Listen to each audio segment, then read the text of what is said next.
الحمد لله رب العالمين الصلاة والسلام على رسول الله وعلى آله وصحبه أجمعين أما بعد حمدا كثيرا طيبا مباركا فيه إن الحمد لله نحمده ونستعينه ونستغفره ونعوذ بالله من شرور أنفسنا ومن سيئات أعمالنا من يهده الله فلا مضل له ومن يضلله فلا هادي له أشهد أن لا إله إلا الله وحده لا شريك له وأشهد أن محمدا عبده ورسوله وأرسله بالهدى ودين الحق ليظهره على الدين كله ولو كره المشركون أما بعد فإن خير الحديث كتاب الله خير الهدي هدي محمد صلى الله عليه وسلم وشر الأمور محدثاتها وكل محدثة بدعة وكل بدعة ضلالة وكل ضلالة في النار اللهم صل على محمد وعلى آل محمد كما صليت على إبراهيم وعلى آل إبراهيم وبارك على محمد وعلى آل محمد كما باركت على إبراهيم وعلى آل إبراهيم إنك حميد مجيد أعوذ بالله من الشيطان الرجيم بسم الله الرحمن الرحيم يا أيها الذين آمنوا اتقوا الله حق تقاته ولا تموتن إلا وأنتم مسلمون بسم الله الرحمن الرحيم يا أيها الناس اتقوا ربكم الذي خلقكم من نفس واحدة وخلق منها زوجها وبث منهما رجالا كثيرا ونساء واتقوا الله الذي تساءلون به والأرحام إن الله كان عليكم رقيبا بسم الله الرحمن الرحيم يا أيها الذين آمنوا اتقوا الله وقولوا قولا سديدا يصلح لكم أعمالكم ويغفر لكم ذنوبكم ومن يطع الله ورسوله فقد فاز فوزا عظيما أعوذ بالله من الشيطان الرجيم بسم الله الرحمن الرحيم فمن ثقلت موازينه فأولئك هم المفلحون ومن خفت موازينه فأولئك الذين خسروا أنفسهم في جهنم خالدون സ്നേഹാദരണ്യരായ സത്യവിശ്വാസികളെ സത്യവിശ്വാസിനികളെ, സർവ്വലോകം സംരക്ഷകനും നിയന്താവുമായ അല്ലാഹു സുബ്ഹാനഹു തആലയുടെ എല്ലാവിധ നിർദ്ദേശങ്ങളും കൽപ്പനകളും ജീവിതത്തിന്റെ എല്ലാ മേഖലകളിലും കഴിവിന്റെ പരമാവധി കാത്തു സൂക്ഷിച്ചുകൊണ്ട് പാലിച്ചുകൊണ്ട് ജീവിക്കണമെന്ന് എന്നോടെന്ന പോലെ ഏവരോടും ഓർമ്മപ്പെടുത്തുകയാണ്, വസിയത്ത് ചെയ്യുകയാണ്. ഇപ്രകാരം അല്ലാഹു സുബ്ഹാനഹു തആലയെ രഹസ്യത്തിലും പരസ്യത്തിലും സൂക്ഷിച്ച് ജീവിക്കുന്ന വിശ്വാസികളിൽ അല്ലാഹു സുബ്ഹാനഹു തആല നമ്മെ എല്ലാവരെയും ഉൾപ്പെടുത്തി അനുഗ്രഹിക്കുമാറാകട്ടെ. പരിശുദ്ധ ഖുർആനിന്റെ പതിപ്പുകളായി പ്രവാചകൻ സല്ലല്ലാഹു അലൈഹി വസല്ലമയുടെ തിരുചര്യകൾ ഇത്തിബാഅ് ചെയ്ത് ജീവിക്കുന്ന മുത്തബിഈങ്ങളിൽ അല്ലാഹു നമ്മെ എല്ലാവരെയും ഉൾപ്പെടുത്തി അനുഗ്രഹിക്കുമാറാകട്ടെ. പ്രിയമുള്ള സഹോദരങ്ങളെ, ഒരു സത്യവിശ്വാസിയുടെ ജീവിതത്തിൽ എപ്പോഴും അവന്റെ കൂടെ ഉണ്ടായിരിക്കേണ്ട ഒരു കാര്യമാണ് നന്മകൾ എന്ന് പറയുന്നത്. മരണത്തിന്റെ അങ്ങേയറ്റം വരെയും സുഹൃതങ്ങൾ ചെയ്തുകൊണ്ടാണ് വിശ്വാസികൾ സദാസമയത്തും മുന്നോട്ട് പോകേണ്ടത്. നന്മകൾ കുറയുകയും തിന്മകൾ വർദ്ധിക്കുകയും ചെയ്താൽ ദുനിയാവിലും പരലോകത്തും ഒരുപാട് നഷ്ടങ്ങൾ അവൻ നേരിടേണ്ടി വരും. അള്ളാഹുവിന്റെ പ്രവാചകൻ സല്ലല്ലാഹു അലൈഹി വസല്ലമ ലോകത്തുള്ള മുഴുവൻ മനുഷ്യരെയും നാളെ മഹ്ശറിൽ ഒരുമിച്ച് കൂട്ടുന്നതിനെ കുറിച്ച് വിശദമാക്കിയിട്ടുണ്ട്. പ്രവാചകന്മാർ പോലും എന്താകും അവസ്ഥ എന്ന വിഷയത്തിൽ ആശങ്കപ്പെട്ടുകൊണ്ട് നിൽക്കുന്ന ഒരു സാഹചര്യം. അവിശ്വാസികളായ ആളുകൾ താഴേക്ക് നോക്കി ഭയവിഹ്വലരായി വല്ലാത്ത പ്രയാസത്തിലും സങ്കടത്തിലുമൊക്കെയായി കഴിഞ്ഞുകൂടുന്ന വല്ലാത്ത ഒരു നിമിഷം ലോകത്ത് കടന്നു വരാനുണ്ട്. എല്ലാ മനുഷ്യരെയും ഒരുമിച്ച് കൂട്ടപ്പെടുന്ന ആ ഒരു രംഗത്ത് ചില മനുഷ്യർ അഭിമുഖീകരിക്കേണ്ടി വരുന്ന, അല്ലെങ്കിൽ മനുഷ്യർ അഭിമുഖീകരിക്കേണ്ടി വരുന്ന, അവിശ്വാസികളായ ആളുകൾ നേരിടേണ്ടി വരുന്ന ഒരു രംഗം ഹദീസുകളിൽ നമുക്ക് കാണാം. മാ മിൻകും അഹദുൻ ഇല്ലാ സയുകല്ലിമുഹു റബ്ബുഹു ലൈസ ബൈനഹു വബൈനഹു തർജുമാൻ. മാ മിൻകും അഹദുൻ, ഒരാളും തന്നെ ഇല്ല, നിങ്ങളിൽ ഒരാളും തന്നെ ഇല്ല, ഇല്ലാ സയുകല്ലിമു റബ്ബുഹു ലൈസ ബൈനഹു വബൈനഹു തർജുമാൻ. പരലോകത്ത് വെച്ച് അവന്റെ റബ്ബ് പരിഭാഷകനില്ലാതെ സംസാരിക്കാതിരിക്കുകയില്ല. ഫയൻളുറു അയ്മന മിൻഹു, ആ മനുഷ്യനപ്പോ അവന്റെ വലതുഭാഗത്തേക്ക് നോക്കും. ആ സാഹചര്യത്തിൽ ഫലാ യറാ ഇല്ലാ മഖദ്ദമ മിൻ അമലിഹി, അവിടെ അവൻ മുൻകൂട്ടി ചെയ്തു വെച്ച കാര്യങ്ങൾ മാത്രമാണ്, പ്രവർത്തനങ്ങൾ മാത്രമാണ് അവന് കാണുക. അതല്ലാത്തതൊന്നും അവന് കാണാൻ സാധിക്കുകയില്ല. റസൂലുള്ളാഹി സ്വല്ലല്ലാഹി അലൈഹി വസല്ലം പറഞ്ഞു, വയൻളുറു അശ്അമ മിൻഹു, ആ പരലോകത്ത് അവൻ ഭയവിഹ്വലനായി നിൽക്കുമ്പോൾ പിന്നീട് അവൻ നോക്കുന്നത് അവന്റെ ഇടതുഭാഗത്തേക്കാണ്. ഫലയറ, അവിടെയും അവൻ ഒന്നും കണ്ടെത്താൻ കഴിയില്ല. ഇല്ലാ മാ ഖദ്ദമ, അവൻ മുൻകൂട്ടി ചെയ്തു വെച്ച അവന്റെ കർമ്മങ്ങളല്ലാതെ. വയൻളുറു ബൈന യദൈഹി, പിന്നീട് ആ മനുഷ്യൻ അവന്റെ മുന്നിലേക്ക് നോക്കും. ഫലയറ ഇല്ലന്നാർ തിൽകാഹ വജ്ഹി, അവന്റെ മുന്നിൽ, അവന്റെ കണ്ണുകളിൽ അവൻ നരകമാണ് കാണുന്നത്. നരകമല്ലാതെ ഒന്നും തന്നെ അവന് കാണാൻ സാധിക്കുകയില്ല. ഫലയറ ഇല്ലന്നാർ തിൽകാഹ വജ്ഹി.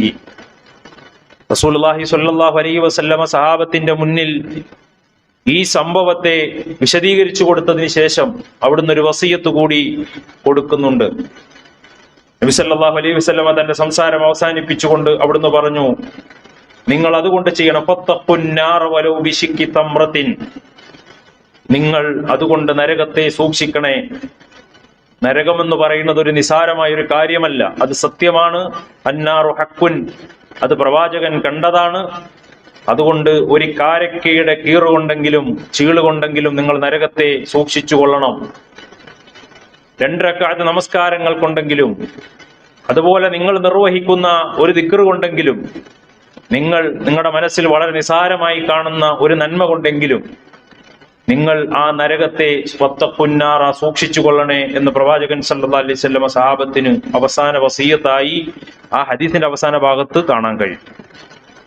ഇതിലൂടെ നമ്മളെ പഠിപ്പിക്കുന്ന പാഠം എന്താണ്? ജീവിതത്തിൽ ഒരു മനുഷ്യനെ സംബന്ധിച്ചിടത്തോളം അവന് മിച്ചം വരുന്നത്, അവൻ അവശേഷിക്കുന്നത്, അവന് ബാക്കിയാകുന്നത് ഈ പ്രവൃത്തിയുടെ ലോകത്ത് വെച്ച് നാം ചെയ്തു വെച്ച കർമ്മങ്ങളല്ലാതെ മറ്റൊന്നും ആ ലോകത്ത് അവന് കണ്ടെത്താൻ കഴിയില്ല എന്ന യാഥാർത്ഥ്യമാണ്.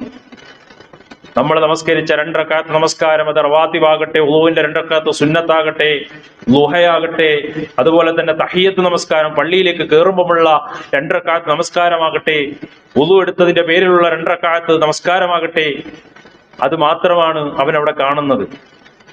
നമ്മൾ പാരായണം ചെയ്ത ആയത്തുകൾ, നമ്മൾ പഠിച്ച ആയത്തുകൾ, നമ്മൾ ഉറ്റാലോചിച്ച അള്ളാഹുവിന്റെ വചനങ്ങൾ, ഖുർആനിന്റെ ആയത്തുകളിലൂടെ, അതിന്റെ വിശദീകരണങ്ങളിലൂടെ, അതിന്റെ ഉറ്റാലോചനകളിലൂടെ കടന്നുപോയ സാഹചര്യങ്ങൾ, ഇത് മാത്രമാണ് ആ സന്ദർഭത്തിൽ അവന് കാണാൻ കഴിയുന്നത്. അള്ളാഹുവിലേക്ക് 2 കൈകളും ഉയർത്തി നമ്മൾ പ്രാർത്ഥിച്ച പ്രാർത്ഥനകൾ, ഫർദ് നമസ്കാരത്തിന് ശേഷം രാത്രിയുടെ അന്ത്യയാമങ്ങളിൽ, സുജൂദിന്റെ വേളകളിൽ, ജീവിതത്തിന്റെ പ്രയാസത്തിന്റെ ഘട്ടങ്ങളിൽ, സന്തോഷ നിമിഷങ്ങളിൽ, അങ്ങനെ ജീവിതത്തിന്റെ ഇടങ്ങളിൽ നമ്മൾ അള്ളാഹുവിലേക്ക് കൈ ഉയർത്തി നാഥിനോട് തേടിയ തേട്ടങ്ങളല്ലാതെ മറ്റൊന്നും അവന് അവിടെ കണ്ടെത്താൻ കഴിയുന്നില്ല. അള്ളാഹുവിന്റെ പ്രീതി ഉദ്ദേശിച്ച്, അള്ളാഹുവിന്റെ വജ്ഹ് ഉദ്ദേശിച്ച്, റബ്ബിന്റെ കാരുണ്യം പ്രതീക്ഷിച്ച് അവൻ നിർവഹിച്ചിട്ടുള്ള, അള്ളാഹുവിന്റെ മാർഗത്തിൽ അവൻ കൊടുത്തിട്ടുള്ള നാണയത്തുട്ടുകൾ, സ്വതക്കകൾ, സക്കാത്തുകൾ, അതല്ലാത്തതൊന്നും അവൻ അവിടെ കണ്ടെത്താൻ കഴിയുന്നില്ല. അവൻ പറഞ്ഞ നല്ല വാക്കുകൾ, അവൻ പുഞ്ചിരിച്ച പുഞ്ചിരികൾ, റബ്ബിന്റെ പ്രീതി പ്രതീക്ഷിച്ചുകൊണ്ട് നിർവഹിച്ച അത്തരം സുഹൃതങ്ങൾ, ഇതല്ലാതെ മറ്റൊന്നും അവനവിടെ കാണാൻ കഴിയുന്നില്ല. അതല്ലെങ്കിൽ അള്ളാഹുവിനെ ഭയപ്പെട്ടുകൊണ്ട്, പരലോകത്ത് പ്രതീക്ഷിച്ചുകൊണ്ട്, സ്വർഗം ആഗ്രഹിച്ചുകൊണ്ട്, നരകത്തെ ഭയപ്പെട്ടുകൊണ്ട്, അവന്റെ ജീവിതത്തിൽ ആഗ്രഹങ്ങൾ ഉണ്ടായിട്ടും പ്രലോഭിപ്പിച്ചിട്ടും തിന്മകൾ ഒഴിവാക്കി മാറ്റിവെച്ചത്, തിന്മകൾ മാറ്റിവെച്ച് നന്മകൾ ചെയ്തത്, അത് മാത്രമേ ആ ലോകത്ത് വെച്ച് മഹ്ശറിൽ വെച്ച് അവന്റെ മുന്നിലും അവന്റെ ഇടതുഭാഗത്തും അവന്റെ വലതുഭാഗത്തും ഒക്കെ നോക്കുമ്പോൾ അവന് കാണാൻ കഴിയുകയുള്ളൂ. ചെയ്തു വെച്ച നന്മകൾ, അതെത്ര ചെറുതായാലും അതെത്ര വലുതായാലും, അത് രഹസ്യമാണെങ്കിലും പരസ്യമാണെങ്കിലും അള്ളാഹുവിന്റെ മുന്നിൽ അത് കൊണ്ടുവരും, അത് കാണാൻ കഴിയും എന്ന് പരിശുദ്ധ ഖുർആൻ നമ്മളെ ഉണർത്തിയ ഒരു കാര്യമാണ്. ഇതാണ് അള്ളാഹുവിന്റെ റസൂല് പഠിപ്പിച്ചത്. അവിടെ നമുക്കെല്ലാം ഉപകരിക്കുന്നത്, നമുക്കെല്ലാം ആവശ്യമായി വരുന്നത്, നമ്മുടെ മനസ്സ് ആഗ്രഹിക്കുന്നത്, അവിടെ ഉണ്ടാകണമെന്ന് നമ്മൾ വിചാരിക്കുന്നത് അള്ളാഹു പഠിപ്പിച്ച സൽക്കർമ്മങ്ങൾ മാത്രമാണ്. അതായിരിക്കും നമ്മുടെ മീസാനിൽ കലം തൂങ്ങുന്നത്. അള്ളാഹു മീസാനിനെ നിശ്ചയിക്കും. അവിടെ തുലാസ് ഉണ്ടാകും, അവിടെ തൂക്കി കണക്കാക്കും, ആരോടും അനീതി കാണിക്കില്ല. അവിടെ നമുക്ക് കർമ്മങ്ങൾ മാത്രമാണ് ആവശ്യമായി ഒരു വിശ്വാസിയുടെ മനസ്സിൽ വരിക. എല്ലാ മനുഷ്യനും ആവശ്യമായി വരുന്നത് അവൻ ചെയ്ത കർമ്മങ്ങൾ മാത്രമാണ്. അള്ളാഹുവിന്റെ പ്രീതി നമുക്ക് നേടിത്തരുന്നതും ആ കർമ്മങ്ങൾ മാത്രമാണ്. അള്ളാഹുവിന്റെ ശിക്ഷയിൽ നിന്ന്, നരകത്തിൽ നിന്ന് നമ്മെ ശാശ്വതമായി രക്ഷപ്പെടുത്തി ശാശ്വതമായി സ്വർഗീയ ലോകത്ത് ഖാലിദാക്കുന്നതും ഈ കർമ്മങ്ങൾ മാത്രമാണ്. സഹോദരങ്ങളെ, പറഞ്ഞു വന്നത് കർമ്മങ്ങൾ എന്നത് നിസ്സാരമായ ഒരു കാര്യമല്ല. പരലോകത്ത് ആ സന്ദർഭത്തിൽ വിജയിച്ചവരെ, നഷ്ടം സംഭവിച്ചവരെ, പരാജയപ്പെട്ടവരെ ഖുർആൻ പറയുന്നുണ്ട്. വമൻ സഖുലത്ത് മവാസീനുഹു, അപ്പോൾ ആരുടെ കർമ്മങ്ങളുടെ രേഖകളിൽ ആ തുലാസിൽ തൂക്കം കനമുള്ളതായോ, സൽക്കർമ്മങ്ങളുടെ തൂക്കം കനമുള്ളതായോ, ഫഉലൈക ഹുമുൽ മുഫ്ലിഹൂൻ, അവരാണ് മുഫ്ലിഹീങ്ങൾ, അവരാണ് വിജയിച്ചവർ എന്ന് ഖുർആൻ. വിജയിച്ചവർ ആരാണ്? അള്ളാഹുവിന്റെ മുന്നിൽ നിൽക്കുമ്പോൾ കർമ്മങ്ങളുടെ തുലാസിൽ ഭാരം തൂങ്ങിയവരാരാണോ അവരാണ് വിജയിച്ചവർ. ഒമൻ ഹഫ്ഫത്ത് മവാസീനുഹു, ആരുടെ തുലാസിലാണോ തിന്മകളുടെ ഭാഗത്ത് ഭാരം കൂടിയത്, സൽക്കർമ്മങ്ങളുടെ ഭാഗം തൂക്കം ലഘുവായി പോയത്, അവരാണ് അവരോട് തന്നെ ആത്മനഷ്ടം പറ്റിയവർ, സ്വന്തത്തിന് തന്നെ പരാജയം മേടിച്ചവർ എന്ന് ഖുർആൻ. ഫീ ജഹന്നമ ഖാലിദൂൻ, അവരാണ് നരകത്തിൽ നിത്യവാസികളായി തീരുന്നത് എന്ന് ഖുർആൻ. സഹോദരങ്ങളെ, നമ്മൾ ചെയ്യുന്ന കർമ്മങ്ങൾ അത് അങ്ങനെ തന്നെ തരികയല്ല. റബ്ബിന്റെ കാരുണ്യം, അള്ളാഹുവിന്റെ മഹനീയമായ കാരുണ്യമാണ് അവർ ചെയ്യുന്ന കർമ്മങ്ങൾ, സുഹൃതങ്ങൾ. തിന്മകൾ അതായി തന്നെ രേഖപ്പെടുത്തുമെങ്കിൽ കർമ്മങ്ങൾ അള്ളാഹു ഇരട്ടിപ്പിച്ച് നൽകുക മാത്രമല്ല, അതെങ്ങനെ ഇരട്ടിപ്പിക്കുന്നു എന്നുള്ളത് കൂടി പരലോകത്ത് കാണിച്ചു തരും എന്ന് അള്ളാഹു പഠിപ്പിക്കുന്നുണ്ട്. റസൂലുള്ളാഹി സ്വല്ലല്ലാഹു അലൈഹി വസല്ലം പറഞ്ഞു, ഇന്നക ലൻ തഅമല അമലൻ, ഒരു വ്യക്തി അള്ളാഹുവിന് വേണ്ടി എന്തെങ്കിലും കർമ്മം ചെയ്താൽ, തുരീദു ബിഹി വജ്ഹ അല്ലാഹ്, അള്ളാഹുവിന്റെ വജ്ഹാണ് അവൻ ഉദ്ദേശിക്കുന്ന, റബ്ബിന്റെ തൃപ്തിയാണ് അവൻ കാംക്ഷിക്കുന്നതെങ്കിൽ, ഇല്ലാ ഇസ്തദഅത ബിഹി റിഫഅതൻ വദറജതൻ, അള്ളാഹു അവന് വേണ്ടി റിഫഅതൻ വദറജതൻ, ഉയർച്ചകളും പദവികളും വർദ്ധിപ്പിച്ചു കൊടുക്കും പരലോകത്ത്. ആ കർമ്മം ഒന്നായി രേഖപ്പെടുത്തുകയല്ല, അത് റബ്ബിന്റെ വലിയ കാരുണ്യമാണ്. അള്ളാഹു അതിന് അവന് പദവികൾ ഉയർത്തി കൊടുക്കും, അതോടൊപ്പം അവന് ദറജകൾ കൊടുക്കും, അതുപോലെ തന്നെ അവന് ഉയർച്ചകളും നൽകും എന്ന് റസൂലുള്ളാഹി സ്വല്ലല്ലാഹു അലൈഹി വസല്ലം. അതുപോലെ തന്നെ അള്ളാഹുവിന്റെ പ്രവാചകൻ പറഞ്ഞു, ചിലരെ അവിടെ വെച്ച് ഉയർത്തും, അള്ളാഹു ചിലരെ ആ പരലോകത്ത് വെച്ച് താഴ്ത്തുന്ന അവസ്ഥ ഉണ്ടാകും. അതും ഉണ്ടാവുക മാത്രമല്ല, എല്ലാവർക്കും അത് കാണാനും കഴിയും. അവരുടെ കണ്ണുകൾ കൊണ്ട് അവർക്ക് കണ്ടു ബോധ്യപ്പെടുന്ന അവസ്ഥയും പരലോകത്ത് മഹ്ശറിൽ വെച്ചുണ്ടാകും. അതെല്ലാം നമ്മുടെ പ്രവർത്തനങ്ങളുടെ ആധാറുകൾ കൊണ്ട്, അനന്തരഫലങ്ങൾ കൊണ്ടുണ്ടാകുന്ന കാര്യങ്ങളാണ് എന്നാണ് റസൂലുള്ളാഹി. അതല്ലാതെ കുടുംബ മഹിമ കൊണ്ടോ, സാമ്പത്തികം കൊണ്ടോ, അല്ലെങ്കിൽ സൗന്ദര്യം കൊണ്ടോ ഒന്നും ഒരാൾക്കും അവിടെ ഒരു മഹിമയും ഒരു പ്രൗഢിയും ഉണ്ടാവുകയില്ല. അവിടെ അവരുടെ തഖ്വയും അവരുടെ അമലുകളും മാത്രമാണ് പരിഗണിക്കപ്പെടുക എന്ന് റസൂലുള്ളാഹി സ്വല്ലല്ലാഹു അലൈഹി വസല്ലം. ഇവിടെ ആർക്കാ സ്ഥാനം കിട്ടുക? ഇവിടെ സൗന്ദര്യം ഉണ്ടാകണം, ചിലപ്പോൾ പണം ഉണ്ടാകണം, ചിലയിടത്ത് അധികാരം ഉണ്ടാകണം. അങ്ങനെയുള്ളവർക്ക് സ്ഥാനങ്ങൾ കിട്ടും, അല്ലാത്തവരെ താഴ്ത്തപ്പെടും. അള്ളാഹിന്റെ മുന്നിൽ കളറുകളോ നിറമോ അതുപോലെ തന്നെ അവരുടെ അധികാരങ്ങളോ ഇവിടുത്തെ ഒന്നും പരിഗണിക്കപ്പെടില്ല. അവിടെ അവന്റെ തഖ്വയാണ് പരിഗണിക്കപ്പെടുക, അവൻ ചെയ്ത കർമ്മങ്ങളാണ് പരിഗണിക്കപ്പെടുക.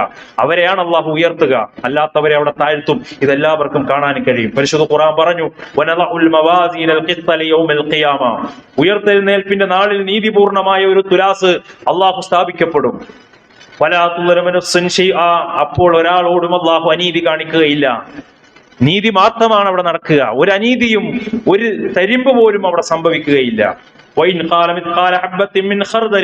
ആരെങ്കിലും ഒരു കടുകുമണി തൂക്കമാണെങ്കിലും അല്പമാണെങ്കിലും അത് നന്മ കൊണ്ട് ചെയ്തു കഴിഞ്ഞാൽ അത്തൈനാ ബിഹാ, അള്ളാഹു അത് കൊണ്ടുവരും. അവന്റെ മുന്നിൽ, ആളുകളുടെ മുന്നിൽ അത് പ്രദർശിപ്പിക്കപ്പെടും. വഖഫാ ബിനാ ഹാസിബീൻ, കണക്ക് നോക്കുവാൻ അള്ളാഹു മതിയായവനാണ്, അള്ളാഹു തന്നെ മതി, റബ്ബാണ് അതൊക്കെ ചെയ്യാം. അപ്പൊ അവിടെ ആർക്കും അധികാരമില്ല, ആർക്കും അവിടെ അതിൽ കൈകടത്താനും കഴിയില്ല. അവിടെ നമ്മുടെ കൺമുന്നിലാണ് നരകം കാണുന്നത്, കണ്ണിന്റെ മുന്നിൽ അത് കാണുകയാണ്, നരകം കൊണ്ടുവരികയാണ്. അത്തരം സംവിധാനങ്ങളൊക്കെ മഹ്ശറിൽ ഉണ്ടാവാൻ നരകം അവിടേക്ക് കൊണ്ടുവരും. നമുക്ക് ഉറപ്പാകും, അവിടെ നമുക്ക് മനസ്സിലാകും മറ്റെന്തിനേക്കാളും നമുക്ക് ആവശ്യം കർമ്മങ്ങൾ മാത്രമായിരുന്നു എന്ന്. ഇവിടുന്ന് ബോധ്യമായില്ലെങ്കിലും അവിടുന്ന് ബോധ്യമാവും അത്തരം ആളുകൾക്ക്. നമുക്ക് എല്ലാത്തിനേക്കാൾ ആവശ്യം ഇവിടുത്തെ വീടോ സമ്പത്തോ പറമ്പോ മറ്റധികാരങ്ങളോ ഒന്നുമല്ല, മറിച്ച് അവിടെ നമുക്ക് കർമ്മങ്ങൾ മാത്രമായിരുന്നു ആവശ്യമെന്ന് നമുക്ക് അവിടുന്ന് ബോധ്യമാകും എന്ന് റസൂലുള്ളാഹി സ്വല്ലല്ലാഹു അലൈഹി വസല്ലം പറഞ്ഞു. അപ്പോൾ അവന്റെ അവസ്ഥ എന്തായിരിക്കും? ഖുർആൻ പറഞ്ഞു, വജീഅ യൗമഇദിൻ ബിജഹന്നം, നരകത്തെ അവന്റെ മുന്നിലേക്ക് കൊണ്ടുവരപ്പെടും. യൗമഇദിൻ യതദക്കറുൽ ഇൻസാൻ, അന്ന് അവൻ ഓർമ്മ വരുന്നതാണെന്ന് അല്ലാഹു പറയാണ്. അന്ന് അവൻ ഓർമ്മ വരുന്നതാണ്, ഈ കർമ്മമാണ് എനിക്ക് ആവശ്യമെന്ന് അവൻ ഓർമ്മ വരുന്നതാണ്. വഅന്നാലഹു ദിക്റ, എവിടെ നിന്നാണ് നിനക്ക് ഈ ഓർമ്മ വന്നത് എന്ന് അല്ലാഹു ചോദിക്കും. ഇപ്പൊ എവിടെ നിന്നാണ് ഓർമ്മ വന്നത്? അതിനുള്ള അവസരങ്ങൾ കഴിഞ്ഞുപോയി. അവൻ പറയും, അയ്യോ, ഞാൻ എന്റെ ജീവിതത്തിന് വേണ്ടി മുൻകൂട്ടി എന്തെങ്കിലുമൊക്കെ ചെയ്തു വെച്ചിരുന്നുവെങ്കിൽ, കർമ്മങ്ങൾ ചെയ്തിരുന്നുവെങ്കിൽ നന്നായിരുന്നേനെ എന്നവൻ അട്ടഹസിച്ചുകൊണ്ട് അവൻ സങ്കടപ്പെടും എന്ന് ഖുർആൻ ഇവിടുന്ന് നമുക്ക് ഓർമ്മപ്പെടുത്തി തരികയാണ്. എവിടെ നിന്നാണ് ഈ ഓർമ്മ അപ്പോ വരിക? അതുകൊണ്ട് ഒരു പ്രയോജനമില്ല. അവസരങ്ങൾ കഴിഞ്ഞു, പിന്നെ ഒരു രക്ഷയില്ല, പിന്നെ കർമ്മങ്ങൾക്ക് അവസരമില്ല എന്ന് അല്ലാഹു ഉറപ്പിച്ചു പറയാണ്.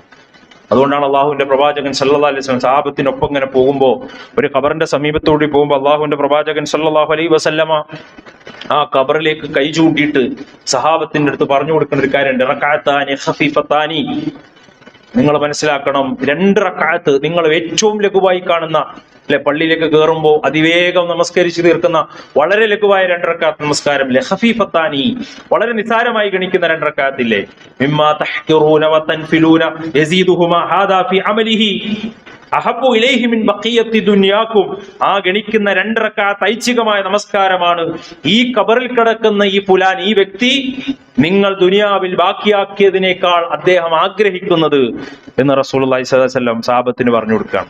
ഈ യാഥാർത്ഥ്യം ഉൾക്കൊള്ളണം. എന്ന് പറഞ്ഞാൽ മരണപ്പെട്ടു പോയ ഒരു വ്യക്തി ദുനിയാവിലേക്ക് അങ്ങനെ ഒരു സംഭവമേ ഉണ്ടാകില്ല. അത് ഖുർആന്റെ നസ്സാണ്. മരിച്ചുപോയ ഒരാൾക്ക് തിരിച്ചു വരാൻ കഴിയില്ല, അല്ലെ? ഷഹീദായി പോയ ആളുകൾ, രക്തസാക്ഷിയായി പോയ ആളുകൾ അള്ളാന്റെ അടുത്ത് ഒരു ആഗ്രഹം പ്രകടിപ്പിക്കുന്നതാണ്. അള്ളാഹു ഒരിക്കൽ കൂടി ദുനിയാവിലേക്ക് തിരിച്ചു പോയിട്ട് ഒന്നും കൂടി റബ്ബിന്റെ മാർഗത്തിൽ പോരാടി ശരീരത്തിൽ മുറിവുകളേറ്റ് മരിക്കാൻ ഞാൻ തയ്യാറാണ്, അതിനൊരു അവസരം തരുമെന്ന് ചോദിക്കുന്നതാണ്. സ്വർഗത്തിലേക്ക്, അല്ലെ, കിളികളുടെ പച്ചക്കിളികളുടെ രൂപത്തിൽ പാറപ്പെട്ട, അല്ലെ, ആ നിലക്ക് റൂഹുകളെ സംവിധാനിച്ച അവസ്ഥയിൽ ആ ഷഹീദുകൾ ചോദിക്കുന്നതാണ്. പക്ഷെ ആ ഒരു അവസരം മാത്രം, ആ ഒരു ആഗ്രഹം മാത്രം നടക്കൂല. ദുനിയാവിലെ അമലുകളുടെ മരണത്തോടു കൂടി അവസാനിച്ചു, പിന്നെ തിരിച്ചു വരാൻ കഴിയില്ല ദുനിയാവിലേക്ക്, ഇല്ലേ? എന്നാൽ അങ്ങനെ ഒന്ന് സംഭവിച്ചാൽ റസൂലുള്ളാഹി പറയാണ്, അങ്ങനെ ഒരാൾ തിരിച്ചു വന്നാൽ എന്താണ്, അയാൾക്ക് നിങ്ങൾക്ക് ഈ നൽകിയിട്ടുള്ള മുഴുവൻ സൗകര്യങ്ങൾ, ഇവിടെ വളരെ പാവപ്പെട്ട് ഒന്നുമില്ലാതെ ജീവിച്ചവനാണെങ്കിൽ പോലും അവൻ വരുമ്പോൾ എല്ലാ പ്രൗഢിയും എല്ലാ അധികാരവും എല്ലാ സുഖ സൗകര്യങ്ങളും ഇവിടെ ഒരുക്കി വെച്ചാലും അതൊന്നും അവന് ആവശ്യമായി വരില്ല. അവൻ വേഗം വളരെ ഹഫീഫായി 2 റക്അത്ത് നമസ്കരിക്കാനായിരിക്കും അവൻ ശ്രദ്ധിക്കുക. കാരണം അവൻ പോയ ഖബറിൽ അവന്റെ മുന്നിലേക്ക് അവന്റെ അമലുകളാണ് നിന്റെ കർമ്മം എന്ന് പറഞ്ഞു വന്നത്. അവന്റെ മുന്നിലേക്ക് അവൻ ചെയ്ത തിന്മകളാണ് നിന്റെ കർമ്മം എന്ന് പറഞ്ഞ് അവനെ ഭയപ്പെടുത്തിക്കൊണ്ട് വന്നത് എന്നവന് ബോധ്യപ്പെടുമെന്ന് റസൂലുള്ളാഹി സ്വല്ലല്ലാഹു അലൈഹി വസല്ലം ഹദീസിലൂടെ പഠിപ്പിക്കുകയാണ്. കാരണം അവന്റെ കണ്ണുകൾ കൊണ്ട് അവൻ മനസ്സിലാക്കിയത് ഖബറിൽ അവൻ ആവശ്യം കർമ്മങ്ങളാണ് എന്നതാണ്. സ്വാലിഹാണെങ്കിൽ, അല്ലെ, അവിടെ കർമ്മങ്ങൾ വരുമെന്നാണ്, ആ രൂപത്തിൽ വരുമെന്നാണ്. മോശപ്പെട്ട കർമ്മങ്ങളാണെങ്കിൽ ആ രൂപത്തിലും അവനെ ഭയപ്പെടുത്തുന്ന രൂപത്തിൽ ഖബറിൽ വരും എന്ന് ബറാ ഇബ്നു ആസിബ് റളിയല്ലാഹു അൻഹു ഉദ്ധരിക്കുന്ന ഹദീസിൽ വിശദമായി അള്ളാഹുവിന്റെ പ്രവാചകൻ പറയുന്നുണ്ട്. സഹോദരങ്ങളെ, പരലോകത്ത് നാം എല്ലാം അതിശക്തമായ സൽക്കർമ്മങ്ങൾക്ക് ആവശ്യക്കാരാണെന്ന തിരിച്ചറിവ് നമുക്കുണ്ടാകണം. അതിനേക്കാൾ മുമ്പ് നമ്മൾ മനസ്സിലാക്കേണ്ട ഒരു കാര്യമുണ്ട്. പരലോകത്ത് എന്തായാലും കർമ്മങ്ങളില്ലാതെ ഒരു രക്ഷയില്ല, ഇബാദത്തുകളില്ലാതെ രക്ഷയില്ല. അതാണ് നമ്മളുടെ രക്ഷയുടെ മാർഗമെങ്കിൽ, അത് നമ്മൾ മനസ്സിലാക്കുന്നുവെങ്കിൽ, അതിലുപരി നമ്മൾ അതിലൂടെ മനസ്സിലാക്കേണ്ട ഒരു കാര്യമുണ്ട്. ദുനിയാവിലും ഈ സൽക്കർമ്മങ്ങൾ നമുക്ക് ആവശ്യമാണ് എന്നുള്ളത്. ദുനിയാവിലും ജീവിക്കണം. അള്ളാഹു നൽകിയ ദുനിയാവിൽ വളരെ സന്തോഷത്തോടെയും സമാധാനത്തോടെയും നിർഭയത്വത്തോടെയും നമ്മളും നമ്മുടെ കുടുംബവും, ഇല്ലേ, ആരുടെ മുന്നിലും കൈനീട്ടാതെ ജീവിക്കണം. അത് അള്ളാഹു, അല്ലെ, ദുനിയാവും ചോദിക്കണം റബ്ബിനോടെന്ന് പറഞ്ഞതാണ്. അതിനും കൂടി നമുക്ക് ഈ കർമ്മങ്ങൾ ആവശ്യമാണ് എന്ന തിരിച്ചറിവ് നമുക്കുണ്ടാകണം. ദുനിയാവിന്റെ പിന്നാലെ മാത്രം പോയാൽ പരലോകവും പോവും, ദുനിയാവും പോവും. ദുനിയാവ് കിട്ടുന്നല്ല, ദുനിയാവ് നഷ്ടപ്പെടും. അള്ളാഹുവിന്റെ പ്രവാചകൻ പറഞ്ഞു, ദുനിയാവിൽ കർമ്മങ്ങൾ കൊണ്ട് ചില നേട്ടങ്ങളുണ്ട്. ഒന്ന്, ഫൽ അമലു സ്വാലിഹ് സബബുൽ അദീമും മിൻ അസ്ബാബി സബാത്തി അല ദീനി ഹത്താ തൽഖാ റബ്ബക യൗമൽ ഖിയാമ. പരലോകത്ത് നിന്റെ റബ്ബിനെ കണ്ടുമുട്ടുന്നത് വരെ ദീനിൽ അടിയുറച്ച് സബാത്തോടുകൂടി നിൽക്കണമെങ്കിൽ, അവിടെ ഒരു ഇസ്തിഖാമത്ത് ഉണ്ടാകണമെങ്കിൽ നീ എന്ത് ചെയ്യണം? സൽക്കർമ്മങ്ങൾ നിലനിർത്തി പോകണം. ദുനിയാവില് ഒരു ഈമാനികമായ നിലനിൽപ്പുണ്ടാകണമെങ്കിൽ സൽക്കർമ്മങ്ങൾ നിലനിർത്തി പോകണം. അതിങ്ങനെ ഏതെങ്കിലും സീസണിൽ മാത്രം ഉണ്ടായാൽ പോരാ. എപ്പോഴെങ്കിലും ഉണ്ടാകണം ഈമാനല്ല, അതിങ്ങനെ കർമ്മങ്ങൾ നിലനിർത്തി പോകണം. അത് പരിശുദ്ധ ഖുർആൻ പറഞ്ഞിട്ടുണ്ട്, വലൗ അന്നഹും ഫഅലൂ മാ യുഅദൂന ബിഹി, അള്ളാഹുവിന്റെ ഉപദേശമാണ്. ആ ഉപദേശപ്രകാരം വലൗ അന്നഹും ഫഅലു, അവര് പ്രവർത്തിച്ചു കഴിഞ്ഞാൽ ലകാന ഖൈറൻ ലഹും, അതാണ് അവർക്ക് ഏറ്റവും ഉത്തമമായ കാര്യം. വഅശദ്ദ തസ്ബീത, അവർക്ക് ദുനിയാവിൽ ഇസ്തിഖാമത്ത് അല്ലാഹു കൊടുക്കും, ദുനിയാവിൽ നിലനിന്ന് പോകാൻ കഴിയും. എല്ലാ നിലക്കും ദുനിയാവിലും പരലോകത്തും അതിനുവേണ്ടി നിലനിൽക്കാൻ കഴിയും എന്ന് പരിശുദ്ധ ഖുർആൻ പറയാൻ. രണ്ടാമത്തെ കാര്യം വബിൽ അമലി സ്വാലിഹി സബബുൻ ലിതക്ഫീരി സയ്യിആതി അല്ലതി തജ്ലിബു ലക ഹുമൂമുദ് ദുനിയ വസഈബിഹാ, ദുനിയാവിന്റെ പ്രയാസങ്ങളിലൊക്കെ ഉണ്ടാകുന്ന ഒരുപാട് തിന്മകളുണ്ട്, അതിന്റെ പ്രായച്ചിത്തമായി അമലി സ്വാലിഹാത്തുകൾ നിങ്ങൾക്ക് ഉപകാരപ്പെടും. നിങ്ങൾ അറിഞ്ഞും അറിയാതെയും ഒക്കെ ചെയ്തു പോയ തെറ്റുകളുണ്ട്, നമ്മുടെ ജീവിതത്തിലൊക്കെ സംഭവിക്കുന്ന കാര്യങ്ങളാണ്. അതൊക്കെ അള്ളാഹു പൊറുക്കാൻ ഈ ഇബാദത്തുകൾ ദുനിയാവിൽ നമ്മൾ ചെയ്യുന്നത് കൊണ്ട് കാരണമാകുമെന്ന് റസൂലുള്ളാഹി സ്വല്ലല്ലാഹി അലൈഹി വസല്ലം പരിശുദ്ധ ഖുർആൻ പറഞ്ഞു, ഇന്നൽ ഹസനാതി യുദ്ഹിബുന സയ്യിആത്ത്, ഇല്ലേ, തിന്മകളെ മായ്ച്ചു കളയും നന്മകൾ എന്നാണ്. തിന്മകളെ ജീവിതത്തിൽ നിന്ന് മായ്ച്ചു കളയും നന്മകൾ ചെയ്യുന്നതോടുകൂടി. ചിന്തിച്ച് ഗ്രഹിക്കുന്നവർക്ക് അള്ളാഹുവിന്റെ ഒരു ഉത്ബോധനം, ഒരു ഉപദേശം, ഒരു ഉത്ബോധനമാണ് ഈ പറഞ്ഞത് എന്ന് ഖുർആൻ പറയാണ്. ദുനിയാവിലെ ദുഃഖങ്ങളും പ്രയാസങ്ങളും നിന്റെ മനസ്സിലേക്ക് കൊണ്ടുവരുന്ന തിന്മകളെ, ഇരുട്ടുകളെ, ഫിത്നകളെ അത് നീക്കം ചെയ്യാൻ ഈ ഹസനാത്തുകൾ കൊണ്ട് സാധിക്കുമെന്നർത്ഥം. മൂന്നാമത്തത് ബിൽ അമലി സ്വാലിഹി, അമലി സ്വാലിഹാത്ത് ദുനിയാവിൽ ചെയ്താൽ തനാലു ബിഹിൽ ഹയാത്ത ത്വയ്യിബത സഈദതൻ വൽ ഹനീഅ, സമാധാനപരവും ദുനിയാവില് സമാധാനപരവും സന്തോഷപരവും വളരെ സുഖകരവുമായ ഭൗതിക ജീവിതം ഈ അമലി അസ്വാലിഹാത്ത് ചെയ്യുന്നതുകൂടെ നമുക്ക് കിട്ടും, ദുനിയാവിൽ കിട്ടും. പരലോകത്ത് മാത്രമല്ല ദുനിയാവിലും അത് ലഭ്യമാകും. എന്ത് വേണം? ഈ നിലക്ക് നമ്മൾ ഇബാദത്തുകൾ കൊണ്ട് മുന്നോട്ട് പോകണം. പരിശുദ്ധ ഖുർആൻ പറഞ്ഞു, മൻ അമില സ്വാലിഹൻ, ആരെങ്കിലും അമലി സ്വാലിഹാത്ത് ചെയ്താൽ, മിൻ ദഖരിൻ ഔ ഉൻസ, ആണാകട്ടെ പെണ്ണാകട്ടെ, വഹുവ മുഅ്മിനിൻ, ഈമാനോട് കൂടി ചെയ്താൽ, ഫലനുഹിയന്നഹു ഹയാതൻ ത്വയ്യിബ, അവർക്കൊരു പുതുജീവിതം അള്ളാഹു കൊടുക്കും. നല്ലൊരു ജീവിതം തീർച്ചയായും ആ വ്യക്തിക്ക് അള്ളാഹു നൽകുന്നതാണ് എന്ന് പരിശുദ്ധ ഖുർആനാണ് ഓർമ്മപ്പെടുത്തിയത്. വലനജിസിയന്നഹും അജ്റഹും ബിഅഹ്സനി മാ കാനൂ യഅമലൂൻ, അവർ പ്രവർത്തിക്കുന്നതിന്റെ പ്രതിഫലം എല്ലാം അള്ളാഹു പരലോകത്ത് കൊടുക്കും. അതോടൊപ്പം ദുനിയാവിലും നല്ല ഒരു ജീവിതം, വലനുഹിയന്നഹു ഹയാതൻ ത്വയ്യിബ, നമ്മളൊക്കെ ആഗ്രഹിക്കുന്നത് പോലെ അള്ളാഹു തരും എന്ന് പരിശുദ്ധ ഖുർആൻ പറയുകയാണ്. നാലാമത്തത് ദുനിയാവിലെ ഒരു മഹത്വം എന്താണ്? കർമ്മങ്ങൾ ചെയ്യുന്നത് കൊണ്ട് വബിൽ അമലി സ്വാലിഹി തക്സിബു മഹബ്ബത ഖുലൂബിൽ ഇബാദി വയുളഹു ലക ഖബൂലും ഫിൽ അർദ്, സൽക്കർമ്മങ്ങൾ ചെയ്യുന്നത് കൊണ്ട് നമ്മളുടെ കൂടെയുള്ള സഹവസിക്കുന്ന അടിമകൾ, അള്ളാഹുവിന്റെ അടിമകൾ, അതുപോലെ മറ്റ് ആളുകൾ, നല്ലവരായ അടിയാറുകൾ, അവരുടെ ഹൃദയങ്ങളിൽ അള്ളാഹു ഇഷ്ടം ഇട്ടു കൊടുക്കും. നമ്മളെ കുറിച്ചുള്ള ഒരു ഇഷ്ടം, അവർക്കൊരു താല്പര്യം ഇട്ടുകൊടുക്കുമെന്ന് അള്ളാഹുവിന്റെ പ്രവാചകൻ സല്ലല്ലാഹു അലൈഹി വസല്ലം പറഞ്ഞു. അതിന്റെ തെളിവെന്താണ്? പരിശുദ്ധ ഖുർആൻ പറഞ്ഞു, ഇന്നല്ലദീന ആമനു വഅമിലു സ്വാലിഹാത്ത്, ആരെങ്കിലും അമലു സ്വാലിഹാത്തുകൾ നിർവഹിച്ചാൽ, സയജഅലു ലഹും റഹ്മാനു വുദ്ദ, പരമകാരുണികൻ അവർക്ക് സ്നേഹമുണ്ടാക്കി കൊടുക്കുന്നതാണ് എന്ന് പരിശുദ്ധ ഖുർആൻ പറഞ്ഞതാണ്. എല്ലാവരുടെ മുന്നിലും അവരോടൊരു സ്നേഹം, അവർക്കൊരു ഇഷ്ടം എല്ലാവരുടെയും മനസ്സിൽ അവരെ കുറിച്ച് ഉണ്ടാകും. അതിനെന്ത് വേണം? നമ്മൾ ഇബാദത്തുകൾ അള്ളാഹുവിന് വേണ്ടി ചെയ്യണം, ദുനിയാവിലും അതിന്റെ ഗുണമുണ്ടാകും. അഞ്ചാമതായി പ്രവാചകൻ പറഞ്ഞു, വബിൽ അമലി സ്വാലിഹി തകൂനുൽ ഉമ്മത്തു സാലിഹത്തൻ ലിതംകീനി ഫിൽ അർളി വനസ്രി അലൽ അഅദാഇഹാ വൽ അംനി മിൻ മക്രിൽ മാക്കിരീൻ, സൽക്കർമ്മങ്ങൾ ചെയ്യുന്നത് കൊണ്ട് ഈ ഉമ്മത്തിന് ഈ ലോകത്ത് ജീവിക്കുമ്പോൾ ഭൂമിയിൽ സ്വാധീനവും, ശത്രുക്കൾക്കെതിരിൽ വന്നസ്രി അലാ അഅദാഇഹാ, ശത്രുക്കൾക്കെതിരെ അള്ളാഹുവിന്റെ സഹായവും, അവരുടെ കുതന്ത്രങ്ങളിൽ നിന്ന് നിർഭയത്വവും അമ്നിനെയും അള്ളാഹു സമ്മാനിക്കും ഈ ദുനിയാവിൽ. അതിന് അള്ളാഹു പരിശുദ്ധ ഖുർആനിൽ പറഞ്ഞു, വഅദല്ലാഹ്, അള്ളാഹുവിന്റെ വാഗ്ദാനമാണ്, അല്ലദീന ആമനൂ മിൻകും വഅമിലു സ്വാലിഹാത്ത്, വിശ്വസിക്കുകയും സുഹൃതങ്ങൾ ചെയ്യുകയും ചെയ്താൽ, സയഖ്ലിഫന്നഹും ഫിൽ അർളി കമസ്തഖലഫല്ലദീന മിൻ ഖബ്ലിഹിം, നിങ്ങൾക്ക് മുന്നേ ഉള്ള ആളുകൾക്ക് ഭൂമിയിൽ പ്രാതിനിധ്യം നൽകിയതുപോലെ നിങ്ങൾക്കും തീർച്ചയായും പ്രാതിനിധ്യം നൽകും. വലയുമക്കിനന്നലഹും ദീനഹും ലദീ ഇർതദാ ലഹും, അവർക്ക് അല്ലാഹു തൃപ്തിപ്പെട്ടു കൊടുത്തതുപോലെ അവരുടെ മതത്തിന്റെ കാര്യത്തിൽ നിങ്ങൾക്കും അവൻ സ്വാധീനം നൽകുകയും ചെയ്യും. വലയുബദ്ദിലന്നഹും മിൻ ബഅദി ഖൗഫിഹിം അംന, ഭയത്തിന് ശേഷം നിർഭയത്വത്തോടു കൂടിയുള്ള ജീവിതവും അല്ലാഹു സുബ്ഹാനഹു വ തആല നൽകും എന്ന് പരിശുദ്ധ ഖുർആൻ പറയാണ്. അവരുടെ ഭയപ്പാടിന് ശേഷം അവർക്ക് നിർഭയത്വവും ലഭിക്കും. നിർഭയത്വം വളരെ ആവശ്യമാണ്. പണം ഉണ്ടായിട്ട് കാര്യമില്ല, സ്വാധീനങ്ങൾ ഉണ്ടായിട്ട് കാര്യമില്ല, അധികാരം ഉണ്ടായിട്ട് കാര്യമില്ല. സമാധാനമില്ലാത്ത ജീവിതം കൊണ്ട് എന്താ ചെയ്യാം? അതുകൊണ്ട് സമാധാനം കിട്ടണോ, അമ്ന് കിട്ടണോ, നിർഭയത്വം കിട്ടണോ, നമുക്ക് അതിന് ഇബാദത്തുകൾ നമ്മൾ തുടർത്തിക്കൊണ്ടുപോയേ മതിയാവൂ. സഹോദരങ്ങളെ, അമലു സ്വാലിഹാത്ത് നമ്മുടെ ഹൃദയത്തിന്റെ ജീവനാണ് എന്ന് തിരിച്ചറിയാൻ നമുക്ക് കഴിയണം. നമ്മുടെ സൗഭാഗ്യത്തിന്റെ ഉറവിടമാണ് അമലു സ്വാലിഹാത്തുകൾ എന്ന് പറയുന്നത്. നമ്മുടെ രക്ഷയുടെ, പരലോകത്തേക്ക് രക്ഷയുടെ കയറാണ് ഇബാദത്തുകൾ, കർമ്മങ്ങൾ എന്ന തിരിച്ചറിവ് നമുക്കുണ്ടാകണം. നമ്മുടെ രാവും പകലുമെല്ലാം ആ കർമ്മങ്ങൾ ചെയ്യാൻ, നിരതരാകാൻ, മുന്നോട്ട് പോകാൻ നമ്മൾ തയ്യാറാകണം. നാം ജീവിച്ചിരിക്കുന്ന കാലം അത്രയും വിട്ടുമാറാത്ത മനോഗതമായി ആ ഇബാദത്തുകൾ മാറണം. സ്വദേഹങ്ങൾക്ക് വേണ്ടി എന്തൊരു നന്മ നമ്മൾ മുൻകൂട്ടി ചെയ്തു വെച്ചാലും തജിദൂഹു ഇൻദല്ലാഹ്, അല്ലാഹുവിന്റെ മുന്നിൽ അത് കാണുക തന്നെ ചെയ്യും. അതിൽ യാതൊരു സംശയവുമില്ല. ഏറ്റവും മഹത്തായ പ്രതിഫലവും ഗുണകരമായതും അതാണ് എന്ന് പരിശുദ്ധ ഖുർആൻ നമ്മളെ ഉണർത്തിയതാണ്. അതായിരിക്കണം ജീവിതത്തിന്റെ അടിസ്ഥാനപരമായ ലക്ഷ്യം എന്ന തിരിച്ചറിവ് നമുക്കുണ്ടാകണം. ലക്ഷ്യത്തിനനുസരിച്ച് പ്രവർത്തിക്കണം. അങ്ങനെ പ്രവർത്തിച്ചാൽ മാത്രമേ വിജയങ്ങൾ കരഗതമാവുകയുള്ളൂ എന്ന് തിരിച്ചറിയണം. ഹലാലും ഹറാമും നോക്കാതെ, അതിരുകളില്ലാത്ത, അതിർവരമ്പുകളില്ലാത്ത ജീവിതവുമായി ജീവിക്കുക, എങ്ങനെയുമൊക്കെ ജീവിക്കുക എന്ന ലക്ഷ്യവുമായി ജീവിക്കുകയാണെങ്കിൽ പരിശുദ്ധ ഖുർആൻ പറഞ്ഞൊരു വചനമുണ്ട്, ഖുൽ മൻ ഖാന ഫി ളലാലത്തി ഫൽയംദുദു ലിർറഹ്മാനി മദ്ദ. അങ്ങനെ ജീവിക്കുന്ന ആളുകൾക്ക് അല്ലാഹ് അത് കൊടുക്കും. ഇവിടെ അവൻ അങ്ങനെ ആഗ്രഹിച്ചാൽ, ഇവിടുത്തെ ആസ്വാദനങ്ങളും ആഹ്ലാദങ്ങളും ഒക്കെയായി ജീവിച്ച് പരലോകത്തെ മറന്നാണ് ഒരാൾ ജീവിക്കുന്നതെങ്കിൽ അള്ളാഹു അവനത് കൊടുക്കുമെന്ന് പരിശുദ്ധ ഖുർആൻ പറയാണ്. പക്ഷെ അതിനൊക്കെ ഒരു സമയമുണ്ട്. അവന് നിർണയിക്കപ്പെട്ട ഒരു നിമിഷത്തിൽ അവനെ പിടിക്കപ്പെടുക തന്നെ ചെയ്യും എന്ന് ഖുർആൻ പറഞ്ഞതാണ്. നന്മകളിൽ നിന്ന് വിട്ടുപോകുന്ന ഒരു സാഹചര്യവും ഉണ്ടാകരുത്. എല്ലാ സൽക്കർമ്മങ്ങൾക്കും വാരിക്കോരി പ്രതിഫലം നൽകാൻ അള്ളാഹു കാത്തിരിക്കുകയാണ്. അതിൽ നിന്ന് മടിച്ചു നിൽക്കുന്നവർ ഹതഭാഗ്യവാന്മാരാണെന്ന തിരിച്ചറിവ് നമുക്കുണ്ടാകണം. പ്രവാചകൻ സല്ലല്ലാഹു അലൈഹി വസല്ലം രാത്രിയിൽ നിസ്കാര പായമെടുത്ത് നിസ്കരിക്കാൻ പോവുകയാണ്.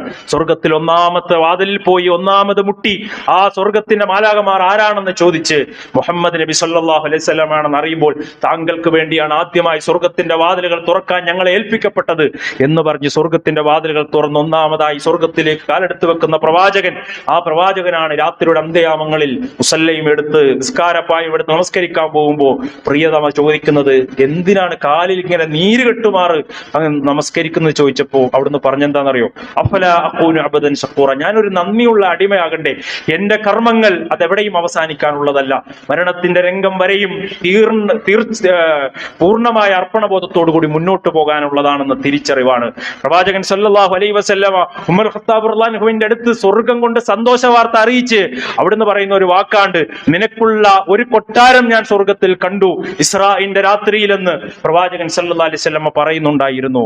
അല്ലേ? ആ കൊട്ടാരം കണ്ടപ്പോൾ സ്വർഗത്തിന്റെ മനോഹാരിതയിൽ അതിനേക്കാൾ മുകളിൽ ജന്നാത്തുൽ ഫിർദൗസിൽ അഅലയിൽ അള്ളാഹുവിന്റെ പ്രവാചകന് വേണ്ടി കൊട്ടാരങ്ങൾ ഒരുക്കി വെച്ചിട്ടുണ്ട്, അതിനേക്കാൾ മനോഹരമായി. എന്നാലും ഉമർ റളിയല്ലാഹുവിന്റെ ആ കൊട്ടാരം കണ്ടപ്പോ അള്ളാഹുവിന്റെ പ്രവാചകൻ ഒന്ന് ആഗ്രഹിച്ചു പോയി, എനിക്ക് ആ കൊട്ടാരം കിട്ടിയിരുന്നുവെങ്കിൽ എന്ന് ആഗ്രഹിച്ചപ്പോ അള്ളാഹുവിന്റെ പ്രവാചകനോട് പറഞ്ഞതെന്താണ്? അത് ഉമറിന്റെ കൊട്ടാരമാണെന്നാണ് പറഞ്ഞത്. ആ ഉമർ റളിയല്ലാഹുവിന് കൊട്ടാരമുണ്ടെന്ന് അറിയിച്ചിട്ട് പോലും അവസാനം കുത്തേറ്റ് ആ നമസ്കാര പായയിൽ കിടക്കുമ്പോൾ പോലും അള്ളാഹുവിന്റെ പരലോകത്തെ രക്ഷപ്പെടുമോ എന്ന് ആശങ്കപ്പെട്ട ഉമർ ഖത്താബ് റളിയല്ലാഹു അൻഹുവിന്റെ ചിന്ത നമ്മുടെ ജീവിതത്തിലും ഉണ്ടാകണം. സഹോദരങ്ങളെ, നമ്മളെ തിന്മയിലേക്ക് നയിക്കാൻ പിശാച് എപ്പോഴും പ്രേരിപ്പിച്ചുകൊണ്ടിരിക്കും. ഈ ബോധ്യം നമുക്ക് എപ്പോഴും ഉണ്ടാകണം. ഒരു കുട്ടിയുടെ കാര്യത്തിൽ പോലും അല്ലാഹുവിന്റെ റസൂൽ പറഞ്ഞ എന്താണ്? ഒരു കുട്ടിയുടെ ജീവിതത്തിൽ പോലും പിശാച് ഇടപെടും എന്നുള്ളതാണ്.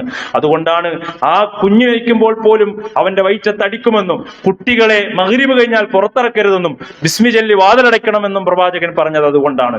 അങ്ങനെയെങ്കിൽ നമ്മുടെയൊക്കെ ജീവിതത്തിൽ ഏത് നിലക്കും പിശാച് ഇടപെട്ട് നമ്മളെ വഴിതെറ്റിക്കാൻ ശ്രമിക്കും. പല നിലക്കുള്ള ചിന്തകളും കാഴ്ചപ്പാടുകളും നമ്മുടെ മുന്നിൽ അവതരിപ്പിക്കും. അവിടെയൊക്കെ തികഞ്ഞ രീതിയിലുള്ള ഒരു ലക്ഷ്യബോധം നമുക്കുണ്ടാകണം, തിരിച്ചറിവ് നമുക്കുണ്ടാകണം. ഇല്ലെങ്കിൽ വഴിതെറ്റിപ്പോകുമെന്ന കാര്യം നമ്മൾ ഓരോരുത്തരും മറക്കരുത് എന്ന് ഓർമ്മപ്പെടുത്തുകയാണ്. ജീവിതം നൈമിഷികമാണ്. എത്ര ചെറുപ്പക്കാരാണ് സഹോദരങ്ങളെ രോഗമില്ലാതെ മരണപ്പെട്ടു പോയി, നമ്മുടെ കൂടെ ഉണ്ടായിരുന്നവർ. ഈ പള്ളിയിൽ ഇരുന്ന എത്ര ആളുകളാണ് ഇപ്പോൾ നമ്മുടെ കൂടെയില്ലാതെ ബർസഖി ലോകത്ത് കഴിയുന്നത്? അവർക്ക് എന്തൊക്കെ രോഗം ഉണ്ടായിരുന്നു നമുക്കറിയാലോ. രോഗമൊന്നും ഒരു കാരണമല്ല ഈ ലോകത്തുനിന്ന് വിട പറയാനെന്ന തിരിച്ചറിവ് നമുക്കുണ്ടാകണം. നമ്മളും അതുപോലെ പിരിഞ്ഞു പോകേണ്ടവരാണ്. പാതി പൂർത്തിയാക്കിയ വീടിന്റെ പണി ബാക്കി വെച്ച് പോയവർ, ഈ ലോകത്തുനിന്ന് പോയവർ നമ്മുടെ കൂടെ ഉണ്ട്. അല്ലെ? മകളുടെ കല്യാണം ആലോചിച്ച് തീരുമാനിച്ച് അത് കൂടാൻ ഭാഗ്യം കിട്ടാതെ ഈ ലോകത്തുനിന്ന് വിട പറഞ്ഞ സഹോദരങ്ങളുണ്ട്. കുഞ്ഞിന്റെ മുലപ്പാല് പോലും പൂർണ്ണമായും കൊടുത്തു തീർക്കാതെ ഈ ലോകത്തുനിന്ന് കടന്നുപോയ ഉമ്മച്ചിമാരുണ്ട്. ഇല്ലേ? കുഞ്ഞുങ്ങളെ ബാക്കിയാക്കി പോയവരുണ്ട്. മരണം ആരോടും അനുവാദം ചോദിക്കാതെ കടന്നു വരുന്ന ഒരു യാഥാർത്ഥ്യമാണെന്ന തിരിച്ചറിവ് നമുക്ക് എല്ലാവർക്കും ഉണ്ടാകണം. അതുകൊണ്ട് നമ്മുടെ ലക്ഷ്യം എന്താണ്?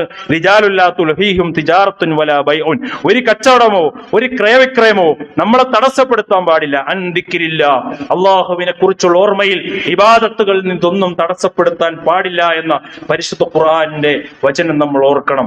വിചാരണയുടെ ലോകം ഞാൻ ആദ്യം പറഞ്ഞതുപോലെ അത്തരം ഒരു ലോകം നമ്മുടെ മുന്നിൽ വരും. അവിടെ നമ്മൾ നിൽക്കും, ഭയവിഹ്വലരാകുന്ന അവസ്ഥയാണ്, കണ്ണഞ്ചിപ്പോകുന്ന അവസ്ഥയാണ്, ആശങ്കാജനകമായ അവസ്ഥയാണ് അവിടെ ഉണ്ടാവുക. യൗമ തഖല്ലുബു ഫീഹിൽ ഖുലൂബു വൽ അബ്സാർ.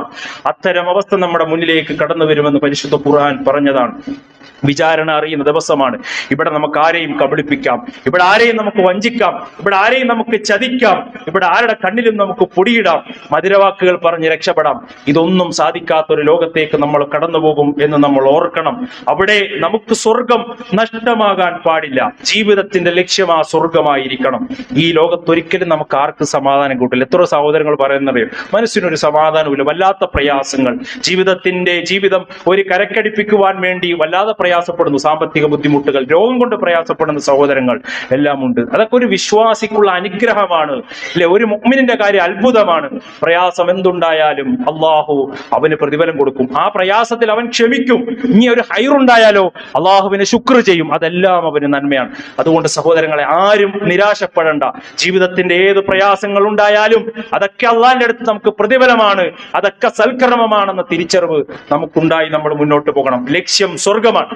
ആ സ്വർഗത്തെ കണ്ണടച്ചുകൊണ്ട് നമ്മളൊന്ന് കണ്ടു നോക്കൂ, അല്ലെ? നൂറുകണക്കിന് പദവികളുള്ള, ആ ഓരോ പദവികളുടെ ഇടയിലും പല പല ദർജകളുള്ള ഒരു ചെരിഞ്ഞ മലയിൽ വീടുകൾ കെട്ടി ഉയർത്തപ്പെട്ടതുപോലെ സ്വർഗത്തിന്റെ ഓരോ ദർജകളിലും ഇങ്ങനെ പറന്നു പോകുവാനും, അതുപോലെ അള്ളാഹുവുമായി സംസാരിക്കുന്ന സമ്മേളനങ്ങൾ ഉണ്ടാകുന്ന, പ്രവാചകന്മാരെ പോയി കാണാൻ കഴിയുന്ന, കുടുംബത്തോട് ഒന്നിച്ച് താമസിക്കാൻ കഴിയുന്ന, അങ്ങാടിയിലേക്ക് ഇറങ്ങുമ്പോഴെല്ലാം സൗന്ദര്യങ്ങൾ വർദ്ധിക്കുന്ന, ഖാലിദായി മരണമില്ലാതെ ശാശ്വതമായി കഴിയുന്ന, എല്ലാ പ്രൗഢിയും എല്ലാ രാജകീയതയും നൽകുന്ന, രാജ്യങ്ങൾ കണക്കെ സാമ്രാജ്യങ്ങൾ നൽകപ്പെടുന്ന ഒരു ലോകം.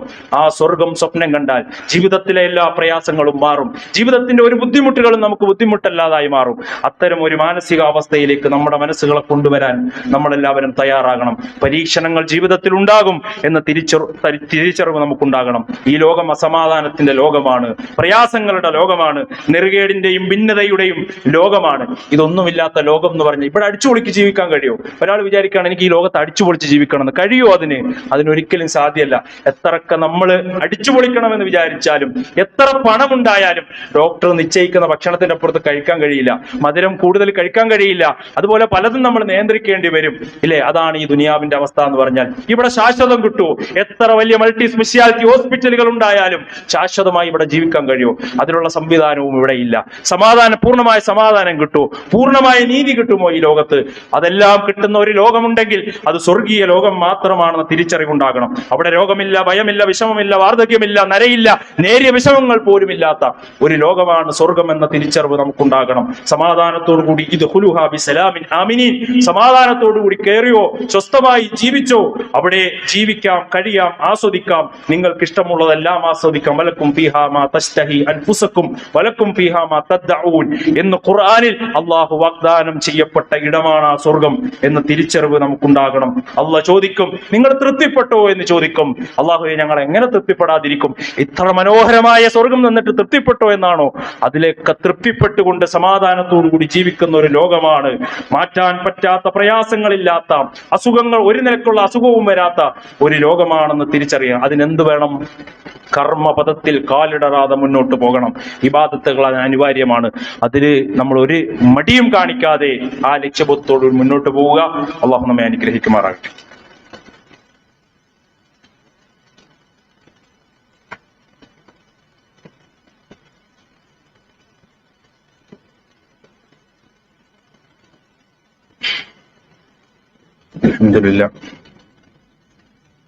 അൽഹംദുലില്ലാഹി റബ്ബിൽ ആലമീൻ, സ്വലാത്തു വസ്സലാമു അലാ റസൂലില്ലാഹി വഅലാ ആലിഹി വസഹ്ബിഹി അജ്മഈൻ, അമ്മാ ബഅദ്.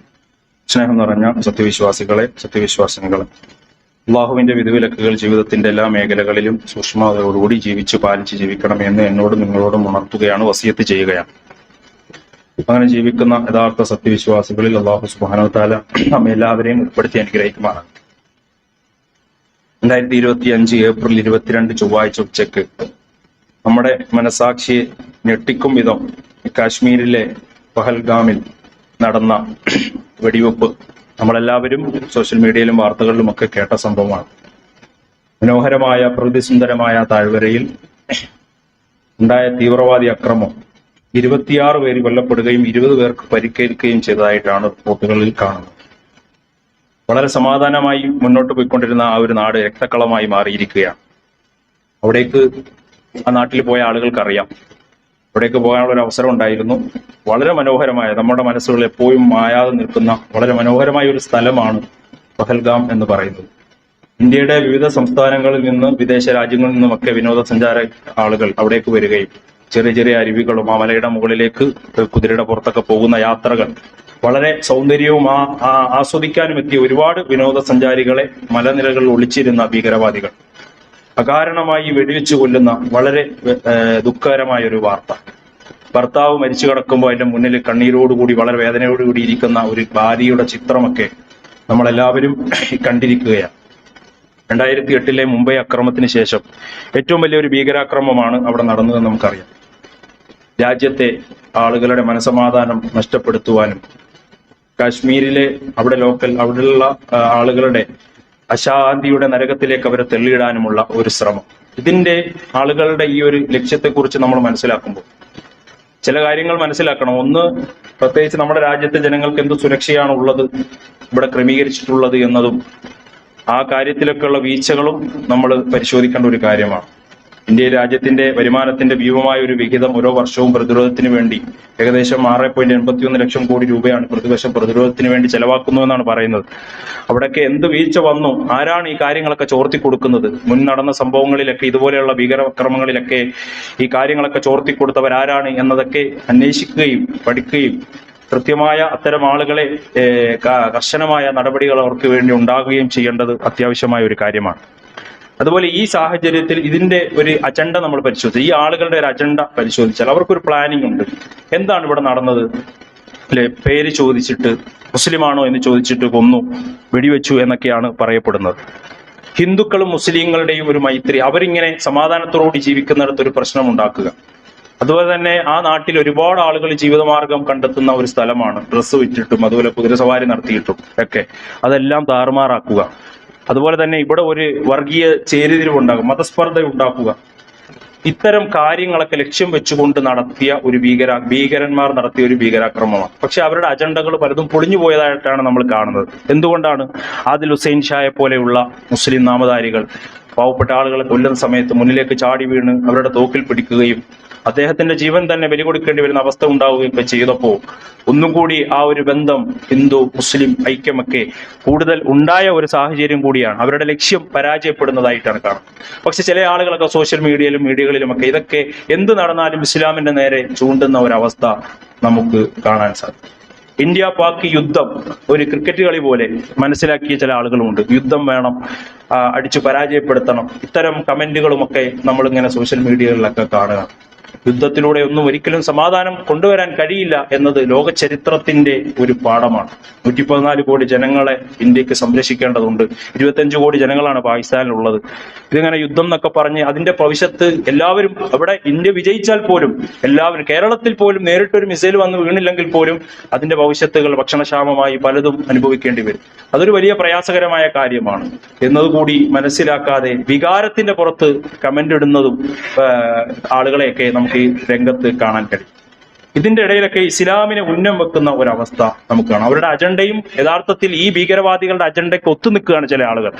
ഇതൊക്കെ ഇസ്ലാമാണ്, മുസ്ലിങ്ങളാണ് ഇതിന്റെ കാരണം എന്ന നിലക്ക് ടിവിയിലൊക്കെ അഭിപ്രായങ്ങൾ പറയുന്ന ചില ആളുകൾ, എന്തിനും ഇസ്ലാമിന്റെ മേലിലേക്ക് ചാർത്താൻ ശ്രമിക്കുന്ന ആളുകൾ നമുക്കറിയാം. നോക്കൂ, നിങ്ങൾ ലോകത്ത് നടന്ന യുദ്ധങ്ങളെ എടുത്ത് പരിശോധിച്ച് നോക്കൂ.